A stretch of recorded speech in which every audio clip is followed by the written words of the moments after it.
I will, just text me or email me and I will get it to you. I will be adding your grades to that assignment too over the next couple of days before Monday. In the midterm, somebody said that fewer packages. I know you all wish there were fewer. Guess what? There are. The online course has one plus another optional package less than we do when we're in person. So you're producing 3, normally students produce 5. So I hope that helps you feel a little better about the workload. But remember, there's no test, you're never studying for a long exam with note cards, and you don't have a textbook.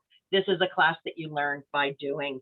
And I will see, somebody suggested if we can have another one-on-one TAA check-in day. And I will see if I can arrange that while you're in production on package 3. And you'll just sign up for that. We'll do that through a Calendly sign up, just like we did for the script reviews, okay? Now, if you recall, this is part 1 of what will eventually be an assignment that I will be able to announce once we know who our award winners are from each day. But for now, you might want to put your view onto speaker, because I am going to invite Drew Fennell to join us. Drew, are you here? I am. Hi, good to see you. It's great to see you too. I've known Drew for a long time. Our children went to Wilmington Montessori together a long, long time ago. Yeah. They're all adults. And so we are basically of the same generation and basically of the same mindset. But she has a very different story than I do, and a unique story and a unique perspective that she can share with you guys. So pay attention. This is being recorded, and hopefully if I did it properly, like many of you have had to do for your assignments, we will have just a recording of Drew so that you can watch this and be able to get the soundbite that you will need for the follow-up assignment. Drew, the reason you're here is you're considered one of the engaged, enthusiastic, and proud Blue Hens. I am. Why? Why? So, gosh, well, it's so many reasons. My son went to UD. I don't know if I've ever told you that. That's where my son Whit was. He had a great experience there, and really was in the music department there. Just really had a wonderful experience. My own experience at UD was a little bit different. I was a little bit older when I arrived at UD, so I didn't have the customary campus experience. I actually went to I went to UVA, and my dad died during my 3rd year at college, and he was only 41, and it was really, really hard. And I ended up leaving school and really just kind of falling apart. I was telling Nancy the other day, it was a really difficult time for my family. It was a hard time for me personally. And I just stopped after being like a straight A student my whole life. I just stopped going to school. And it was going to UD that allowed me to really sort of find myself again as a student, as a person who really wanted to be a professional. And really, I would say that my time on the campus there, while not like everyone else's, because I was in my mid-20s instead of my late teens and early 20s, was really, really strongly shaped the person I am today. So I really appreciate everything that UD gave to me. When you think of the campus, what comes to your mind? Oh gosh, Mitchell Hall. I was an English major. I spent a lot of time there. There's someone in my hallway. I'm going to close the door so that you guys don't hear. I think it's just the time when. Oh, thank you, Amanda. Thank you. I forgot to pull the door too. So and I think about I think part of what I remember most, I think, was how attentive the faculty was actually, and how focused on undergraduate teaching they were. I'd been in a university setting where the undergraduate education, while excellent, was very large. It was big. It was much bigger than UD at the time, and the classes were much bigger. And it was really it was remarkable how there were a couple of professors that made a real difference. So it just makes a difference. I just love UD. I think started me over, put me on a new path again, and it was a really remarkable opportunity. You might see some tears from the soon-to-be graduating seniors that are in this group today, because it is very hard to leave that nest of the campus and the community that you have at a university. What did that lead you to then? Your academics were rekindled in an interest at UD. So who did you become when you grew up? Well, so I finally grew up. I was a little bit of a late bloomer. I went to law school, but not until I was 33. So between the time I graduated, I had 3 children. I was married, I divorced, and went to law school at 33, and graduated at 37. So I didn't have my first sort of grown-up job until I was a bit older, although I did have other jobs along the way from time to time between babies. But but during that time also, and Nancy, by the time Nancy and I knew each other, all of this had happened. One of the things that happened was that I came out in my early 30s, and that was I will tell you that in the early 90s, that was no small thing to do, especially with young children. And I will say about your professor, one of the things I was blessed with were parents in my children's classes who were deeply respectful and deeply kind, at a time when not every space that my family entered was a friendly one. So Nancy, I don't think I've ever said that to you, but your support and friendship at that time meant a lot to me and a lot to my kids. Because believe it or not, there were places that were a lot harder to be. So I remember, it's so funny the things that you remember, right? And I have a little thing on my desk that says, that one of my kids gave me, it says, no act of kindness, however small, is ever wasted. So Nancy, your acts of kindness were never wasted either. So. Oh, well, thank you for saying that. Yeah. You get the law degree, and Yeah. then you become, you come out, you're a mom of 3, you get the law degree, and then you become an advocate in the state through the ACLU. Was that always in you, or was that something from your own awakening, your own courage to come out as to who you were that made you an advocate? I think some of all of those things. I grew up. I won't be shy. I was born in 1960. So in 1968, I was a 3rd grader, right? And my parents used to laugh and say that they were so glad I wasn't 10 years older, because I would have been in San Francisco or on the streets of Detroit or Birmingham or somewhere, because I was glued to the television set, even as like an 8 or 9-year-old. I was a news junkie. Please, Mom, could you put it back on the news? I was the only kid saying that. So I think it did come naturally to me. My parents were very interested in sort of affairs and events that were going on around us, involved in politics a little bit.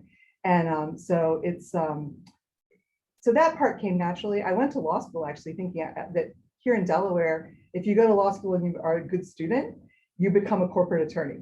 So I was actually a clerk in the Court of Chancery, which is like Delaware's like premier business court, and realized pretty quickly that I really loved the law, but I needed to be closer to the ground. So I did go work for a big firm for a few years, and then I went to the ACLU, and I really sort of found myself there. I think I was there almost 10 years. And people think about sort of civil rights law and the ACLU in a fairly narrow way because of the things, frankly, that are appealing to journalists, right? They love the free speech cases. They love the school prayer cases. These are very sexy topics for a lot of people. But honestly, I spent, I'm going to say, more than half of my time on prisoner cases and the issues of various other people in custody, including children in state care, in foster care, and kids in juvenile detention, where conditions are very challenging. And I tell my colleagues here, like my real sort of baptism in healthcare was not here at Christiana Care. It was suing on behalf of inmates who were not getting adequate care from the state Department of Correction, and it was pretty gruesome. I mean, you'll remember that, I'm sure, from the time. But it was terrible. I mean, there was a story. I worked a ton with the News Journal. They had a really skilled and brave reporter who really cut through a lot. Any of you who's trying to do any kind of investigative journalism as you're doing this work knows how hard it is to get close to the facts on anything, especially in an environment like a Department of Correction. And he just really invited participation, and he was able, along with a couple of very fine lawyers, who worked with me. I did not bring those cases myself, thank goodness. I was not a law firm. I just acted like one. But some really brave and thoughtful and very skilled lawyers who were able to bring those cases to federal court and really change the lives of a number of the people in prison. There was one case, for example, of a man, they called him the brother with two heads, because he had a tumor Mm. that was visible and enormous and had deformed his skull. And so it had received no treatment. So there were some really terrible, terrible things happening at that time. But I also got to do a lot of things that were really, that was very satisfying, meaningful work, really daunting. And you never feel like you could make enough progress to get everything you need. But I also got to do some remarkable work around things like national security and the Patriot Act. And that was I actually started my job, my very first board meeting with my board was September 11th, 2001. We did not have that board meeting. And the case that the first case I had lined up that summer was a driving while black case. A woman attorney, federal public defender, Harvard graduate, pulled over by a trooper on 95 and for no good reason that we were ever able to discern, and ended up face down in the gravel with 3 police cars and rifles pointed at her. And so we brought suit and eventually settled and got some great concessions from the troopers and state police to be a little more fair in their dealings with Black people that they stopped on the highway. But I thought that's what I was going to be doing, right? And we did. But then 9/11 came, and all of a sudden, this incredible anti-Muslim, anti-immigrant, English-only laws, like remarkable laws that invaded people's privacy at the federal level and the state level. It was really, I learned a lot. I learned more law in my first 6 months in the ACLU than I did in 3 years of law school. So all of that advocacy experience and really looking at where the problems were, you then end up in the governor's office. Yeah. And you had, I believe, 3 different positions with Governor Markell. How did that brought you closer to the ground, or did it take you further from the ground? I would say it took me both closer. And so, think about it, you guys, there were people who thought I was a traitor, actually. Like, think about people who are out there as activists suing the government, right? So literally I went and I ended up being the boss of all the people I used to sue, right? And that's a little bit how that's probably an overstatement. But I did have some fairly good control over things that I used to have to sue about. And that was a really remarkable thing. So Jack Markell actually wanted to do a lot of the things that we had been suing over, including some important things in criminal justice reform, which had really become, for me, sort of a personal passion. And when he sort of said, how about if you stop suing us and you come actually do some of implement some of the things that you care about. And I got an opportunity to do that, and it was a remarkable opportunity. So close to the ground in the sense of lots of constituent relations and all of those, because you have to do the whole job, not just the little piece of that you're interested in. But also not as close to the ground, because I think government service is a fine profession, and people do it almost entirely out of goodwill. I mean, I think government gets a bad rap, I think. The people I worked with in government were smart, they worked hard, they did not make as much money as they could in the private sector, and they took a lot of grief. But you do have the satisfaction if you're working in a great administration that's sort of brave and mission-led, you can change things. And bureaucracies are powerful. Being able to change the bureaucracy to do something different is pretty remarkable in the effect it can have. So you've zigged and you've zagged, which is Zagged, a great example to soon-to-be graduates from the university, especially in today's climate. And now you're at Christiana Care, doing. So I am the Chief Communications and Experience Officer for Christiana Care. So I have the communications team and the marketing team. So I do all the media relations, crisis communication, marketing, all of our social media, all of those things that you would think of, corporate communications, board relations, all of those things, as well as all the marketing, sort of, it's including things that are, you don't even think about needing to be done, but they do, like the physician directory that you can click on and making sure that it's right and accessible and so forth. The comms department is actually really interesting. We do a lot of thought leadership work with our folks here. This is a great hospital. And of course, a lot of, sort of communication, crisis communications. Sometimes because we're getting bad press, although honestly, that's pretty rare. We're really fortunate. I mean, I have colleagues who have health systems who, really that crisis communications thing that I learned how to do in the governor's office really comes in handy, right? Not so much here, but the COVID year has been a real lesson in crisis communication for all of us, and sort of how to really get good at that. The philanthropy team also reports to me. So all of the fundraising, we're a 501c3, so all the fundraising and all of that work reports up through me as well. I regard giving money as a way of being grateful and engaged, and I think it's a really also a sometimes maligned but honorable profession to be a fundraiser for an organization that you believe in. It's a courageous profession. You have to have a stamina like very few people. It's hard. You hear a lot of no, right? And then I also have the team that does all of the patient experience. So everything from, complaints that actually have, accusations of medical issues in them that we have to investigate and do all kinds of things under federal regulatory law, down to, your curb cut needs fixing at this doctor's office, and which is also important because, people need to be able to navigate. So that's all. So that's what I do now. And it's a little bit of a zig and a zag. If there's a line through there, though, I think, Nancy, it's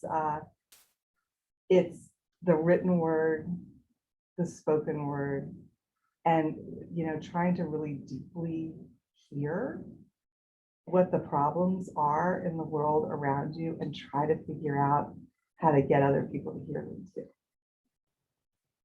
One last question before I open it up to my students. Sure.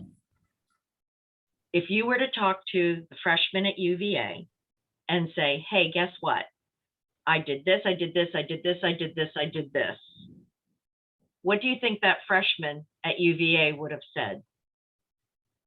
You mean a freshman today or one of my classmates? You. If you me go back to myself. Oh my gosh. If I talk to myself, it's really interesting. And I'm going to say something that's going to date myself a little bit.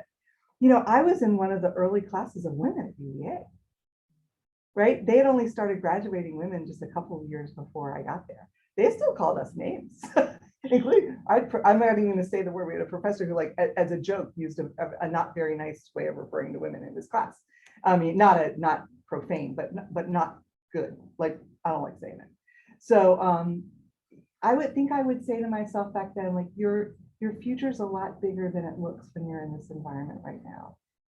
That 1978 in Southern Virginia is not where you're going to end up. You're going to get to be yourself. You're going to get to learn about yourself in new ways, and you're going to get to move in the world in ways that you're not even able to imagine today. So I think, the women's feminism has meant the world to my opportunity. And I think it's, we'd all do well to remember that, my mother grew up in a time when she couldn't have her own checkbook. Mm-hmm. This is not the distant past. When I bought my first house, it was Nancy L. Karabjanian, unmarried. Oh, yeah. Unmarried. And my sister in Michigan was spinster. There you go. Ooh. Students, it is now your floor. I will be taking notes as to who's asking good questions, because that's just what I do. So unmute yourself if you have a question to ask, and I will go to gallery view. And if it looks like we need to mitigate who gets to go when, I will control that. So who's first? I have a question. I don't mind going first if that's all right. Introduce yourself to through and then ask your question. Absolutely. Hi, Drew. My name's Sienna. I'm a senior marketing major at the University of Delaware. Journalism Cool. is my minor.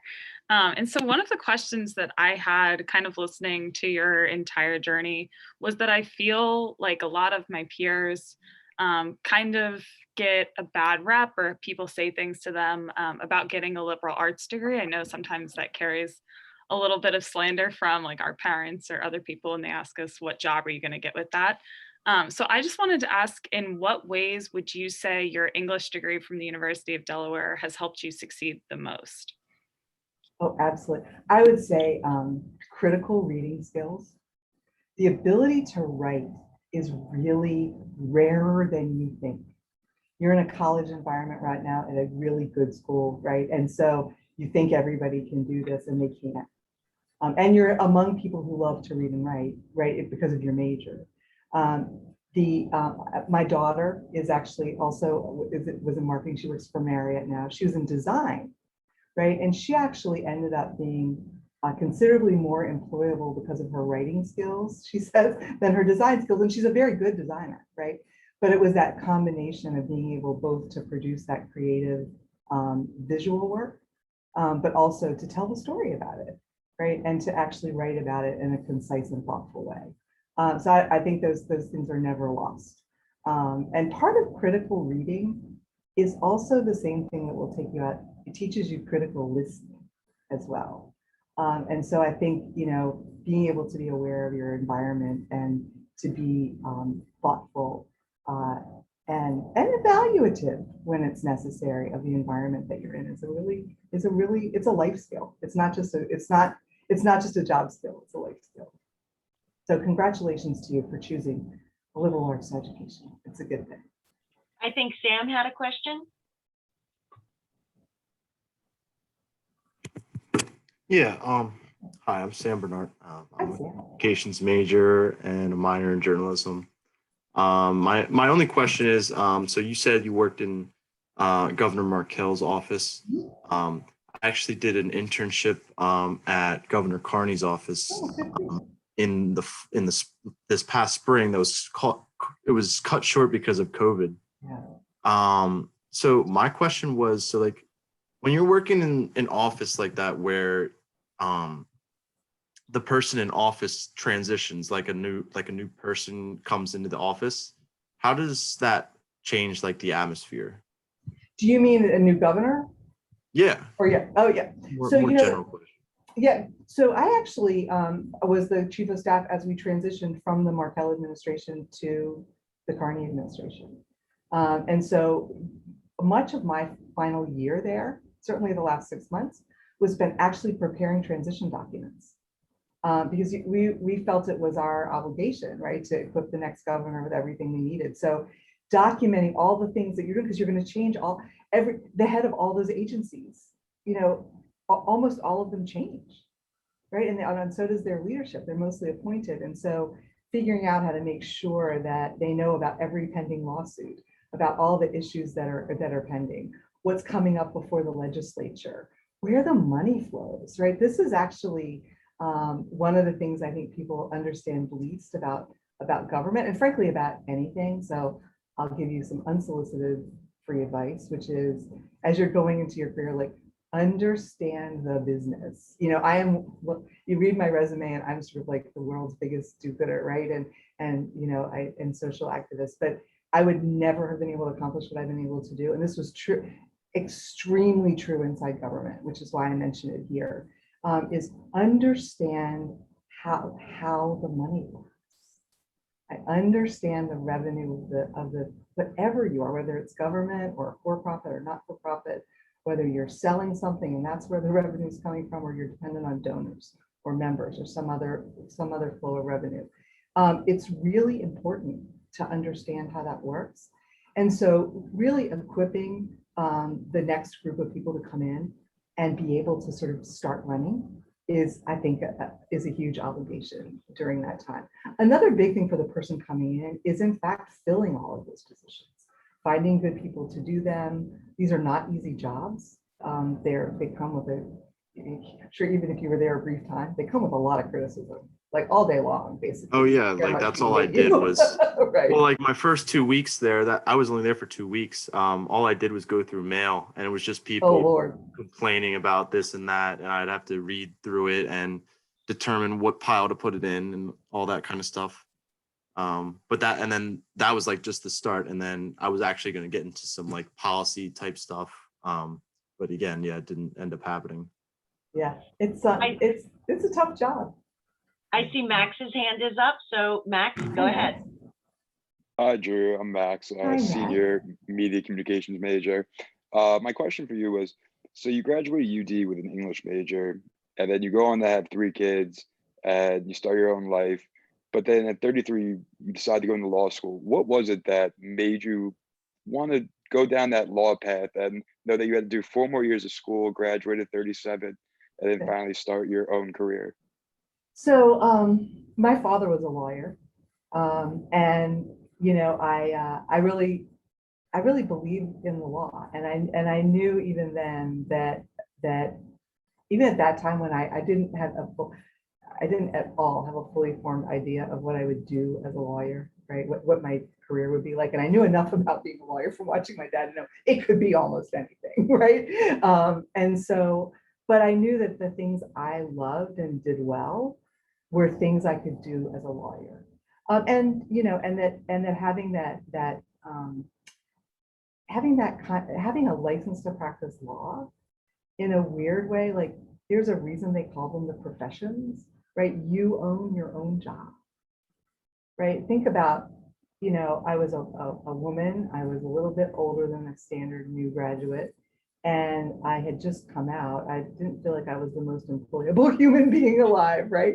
And so owning your own profession, right? Having your own, I mean, I could have gone home and hung a shingle outside the door of my house and been able to own my life, and that was important to me.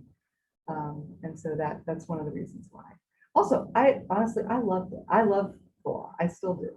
I still, you know, to the chagrin of my colleagues, I still think like a lawyer. But there's a lot of thinking in law school that you learn to do. A lot of analysis, thoughtfulness. Every word counts. It was fun. I loved it. I loved it.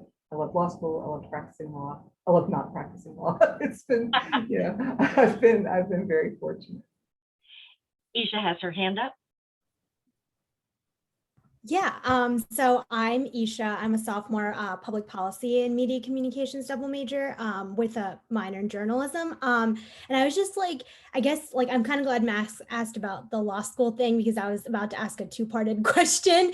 But my question is more based on like what you found more rewarding or enjoyable, because I know you like experienced the activism portion, but you also experience working on the government end, which is like the complete kind of other end of activism. So what did you like find was more rewarding or enjoyable? Yeah. Enjoyable. Well, I'll be honest with you, I take joy in everything I do. Right, I really do. I mean, I think, you know, that's what we're put on earth for is to, you know, to be joyful and to try to make the world better for other people. So every role I've had an opportunity to sort of feel like I was contributing. And I think that, so they're so different. Like the jobs I've done, there's some through lines that are very similar, and some satisfactions I took from them that are very similar. But I would say that each one of them came with its own package of good things and bad things and tiresome things and administrivia and, you know, lack of resources, you know, too many resources and too many people fighting over them. You know, I really, yeah, I wish that, it's funny, no, believe it or not, no one's ever asked me that question before, like which that I like better. Like people often ask me how it's different, but not which I liked better. So excellent question. You get a check mark for the stumper of this one. But I will say that I think as you're thinking about, you know, at the point in your life where you are, I think the most important questions to ask yourself are not sort of like, which team are you playing for? But more about like, what do you want to accomplish? because there's good work to be done in on any side of the table. And so, you know, my assistant, who's also a UD graduate, just came in here and she said, so before you're finished, you have to tell them your, you know, your great words of advice about a job, which are, you know, now as a boss, I always hire the rock star, even if they don't seem to be the most suitable person for, you know, resume reasons or whatever. And whenever possible, work for one. You know, find a great boss, find a great cause, find a great organization that you think is really effective, and go work there. And, you know, and think about the work and think about your colleagues. And that's where you'll find your satisfaction. Good advice. Let me go to Nick L. has his hand up. Nick?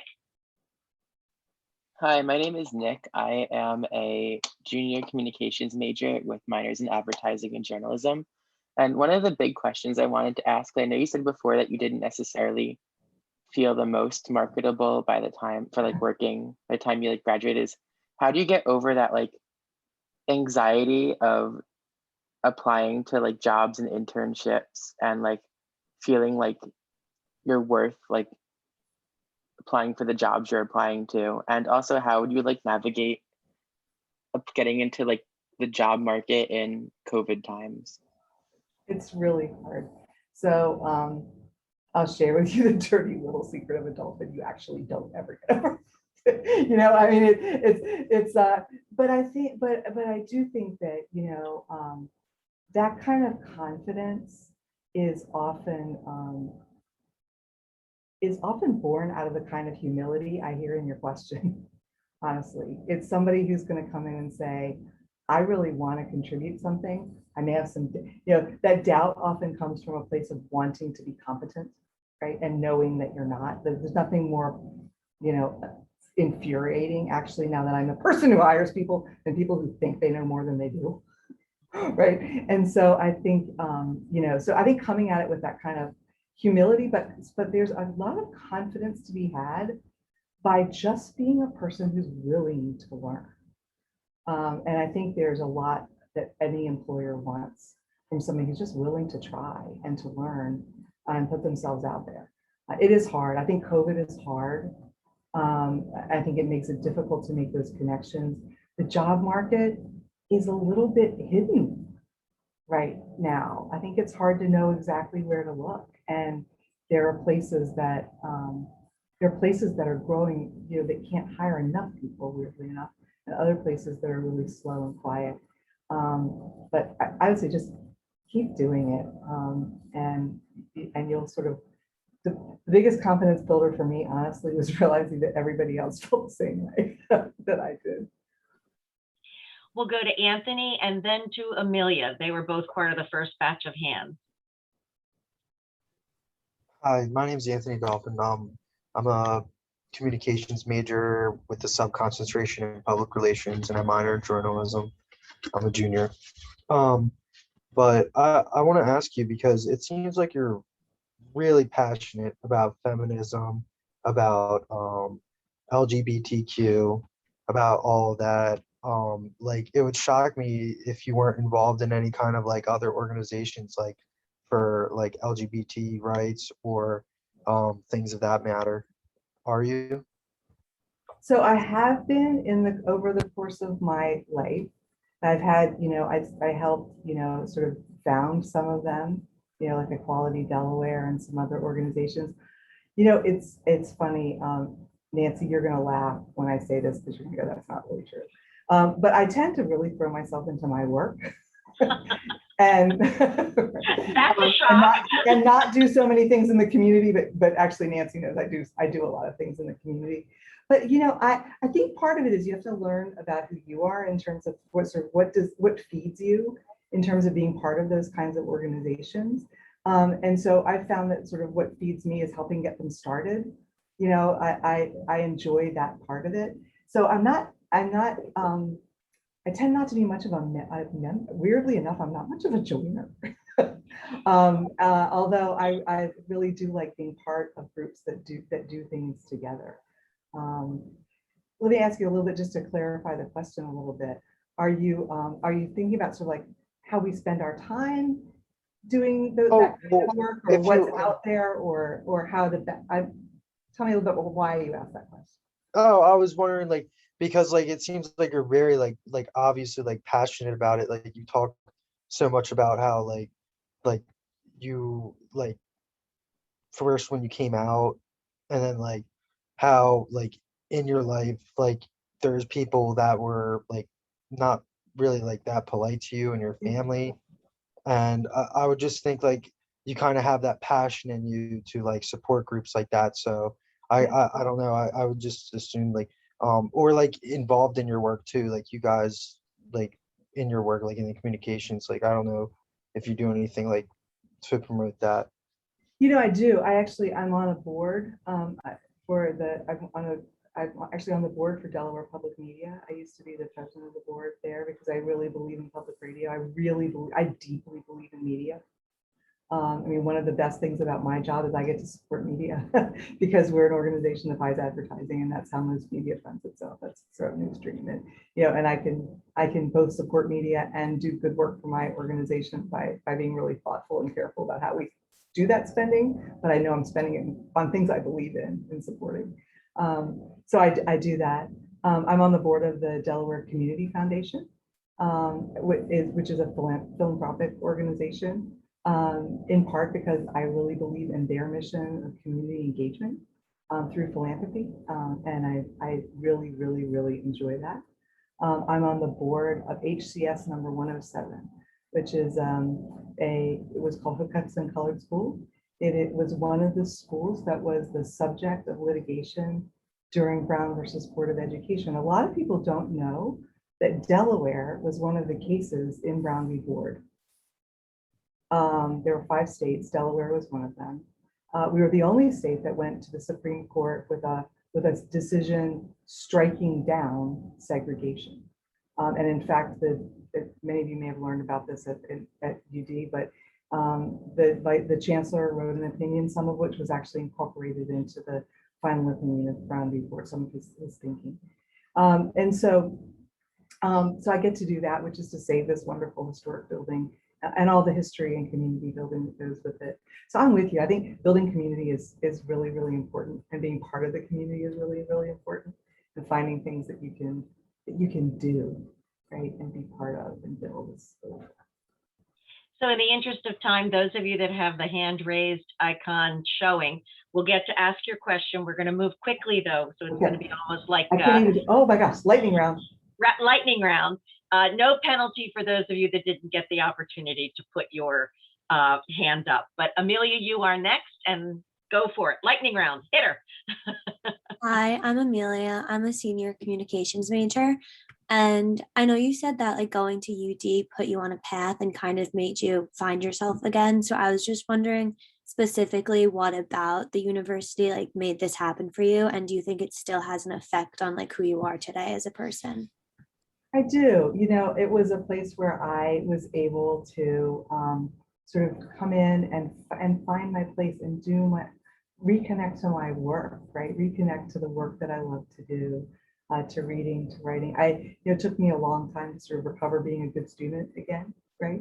But I did, and I think I did that because of my experience there. So yes, I think this idea that you can not be at your best and become your best. Yeah, that stays with me, and I believe it for other people too. All right. Next up will be, I'm trying to look for somebody who was up for a while. Joe. Hi, my name is Joe Edelin. I'm a senior communications major and a journalism minor. I was really interested, like, you're talking about your journey and whatnot to get where you are today. So I'm kind of interested in like how your past experiences at like ACLU and other places like that, how has that prepared you for your spot now working with Christiana Care? Like how have your past experiences in the field, like, I guess, diversified your skill set to this, new job that you're at with Christiana Care? It's interesting in lots of ways. Certainly the reading and writing and critical thinking that we've talked about, but some other things like I was exposed a lot to sort of opinion research when I was with the ACLU, right? A lot of constituent relations work in the governor's office that I bring quite directly to bear on our patient experience work. But I think most of it was really figuring out in each of those jobs what the strategic thinking skills were and how to sort of figure out where it was you wanted yourself and your team to go. And so what were the things that you needed to assemble to get there? And what did you need to, and what do I need to learn? Like, I'm weirdly enough, I perhaps not surprisingly, a perpetual student. So I love learning those new things. And I think that alone in those jobs has been what sort of propelled and equipped me to move from job to job. And I think the critical thinking skills allow you to bring forward what you did learn and translate it into a new context and environment and subject matter. Eric? Yeah, my name's Eric Matamoros. I'm a communication major with a minor in advertising. And my question was, after your time working on the criminal justice reform and previous advocacy experiences, do you ever feel like a desire to return to law or advocacy when seeing some of the recent cases of injustice in the police system we've recently seen? Yes. Yes. Sometimes I do, but I think one of the things that was made me not lonely as an advocate was so many people doing remarkable work. And when I look at people here in Delaware and elsewhere doing that work, I don't feel I'm needed in any way, right? Like the work and the people doing it are just, they excel. There's some remarkable things happening. So in that regard, I don't feel like, oh gosh, I should get back over there and be helpful. I do miss it sometimes, but I honestly love what I do today too. And, sort of making life better for our patients and attending to people's health is really important to me. So I really like what I do today. Thank you. Yeah. Nick D? Hello, I'm Nick. I'm a media communications major. I'm a senior. So you kind of talked about how it took some time for your professional career to obviously get underway. I was just wondering what kind of advice you'd give to soon-to-be graduates who may not have like their future plans necessarily set in stone. So I think, boy, that's a hard one. I think, it's about doing the next right thing, right? I think, and two, so that would be one, just do the next thing. The second is make sure you're learning how to do something, anything. It doesn't matter what it is. Just be learning and get good at something. I do think one of the things that, and I've watched it with my own kids, it was certainly true in my life, like you don't have to decide at this age you're going to be a this when you're whatever age. But if you're going to go, work briefly in politics or broadcast media or whatever, just get really good at whatever thing it is they put in front of you and you will get to do the next thing. All right. Quinn? Hi, I'm Quinn. I'm a senior media communication major with minors in journalism and sexuality and gender studies. In your career, you've done a lot of really amazing work and a lot of work that it's, to put it blatantly, it's very heavy work. Do you ever find it difficult to balance the work you do and your social life, especially when it's work that you might be very passionate about and might want to take home with you? Yes. And it's funny, years ago, I decided my New Year's resolution would always be to add something positive to my life rather than to try to take something away or undertake a discipline. And one year, literally, my New Year's resolution was have more fun. Right. So, but I don't feel that it's heavy. And I think that, you have to learn how to take care of yourself. You have to find people who support you. You have to be okay with people who don't like you. Like I used to quote my dad, you shall also be known by the quality of your enemies. Right. And it doesn't feel so hard when people disagree with you if you just really don't, I'm okay with you disagreeing with me. It's okay. Right. It's okay for us to be on opposite sides. I don't believe what you believe, and I think you should change. So there's a lot of strength in that and makes it feel a lot less heavy. So do the people that do it with you. But yeah, you're right. It is heavy sometimes. But I think there's some mental gymnastics there too, though, about having to figure out how not to bear the weight of the world. And part of that is realizing that you can do everything, but really all of us is small, right? You don't have to bear the weight of the world. You're not big enough to bear the weight of the world. None of us is, right? And so it makes it easier to carry things, honestly, when you realize that you know, not only can you not carry it, you shouldn't, but you really can. Thank you. Caroline?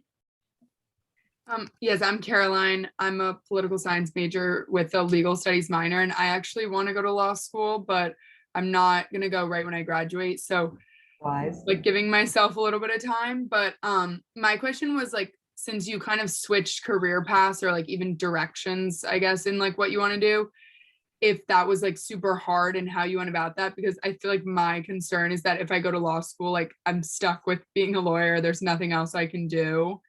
But I just was curious, like how you dealt with that kind of. So there's so many lawyers who don't practice law. But I would say this, law school is a real undertaking and it's expensive. It's 3 years out of your life. Make sure you really want to do it. So I think you're wise to take some time. But I do think law does equip you to do a lot of different things. And if you can afford to go and it's not going to burden you financially, overburden you so that you're trapped when you graduate, I think that's a hard thing for people who go through law school today, particularly. Loans are heavy, tuition's higher, even than it was, you know, as old as I am, I didn't go to law school as long ago as my peers. You know, it's expensive and it's a big time suck. So in terms of, it's a big time commitment, that's 3 years. So make sure that that's what you really want to do. And I think what I've come to tell a lot of the young people I know, especially in politics, is be sure. In fact, I gave this very specific advice to somebody just recently. So I feel like I need to go to law school in order to do X. I was like, friend, people go to law school to get your job. Like you already are on that, like look around, you're already on the career path. Just keep going, you're fine. Right. So I think some of it is like knowing where you want to be and knowing, you know, whether you need that credential or not. And sometimes you do and sometimes you don't. But I found it of value, obviously. Emily, you're next, and Charlotte, you're going to close us out. I'm Emily, a senior media communications major. And I was just wondering, if you went back to the beginning of your career, is there anything that you would do differently that comes to mind?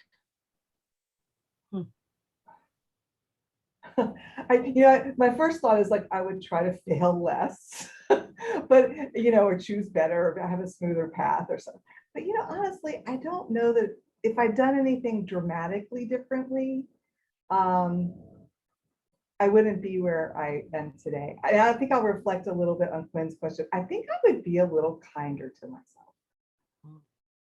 I think I would be a little more, you know, I would give myself a break and say, like, every day you're getting up, you're doing the next best thing, you're going to be fine, and not be quite as hard on myself. That's the working mommy thing. Yeah, it's truth. Truth. All right, our last question will be coming from Charlotte. Hi, I'm Charlotte Moore. I'm a political science major and journalism and fashion management minors. And I actually went to Tower Hill. I was going to say, I know you, Charlotte. I remember you coming in when we were a lot younger too. And you were like incredible to listen to then, which was awesome.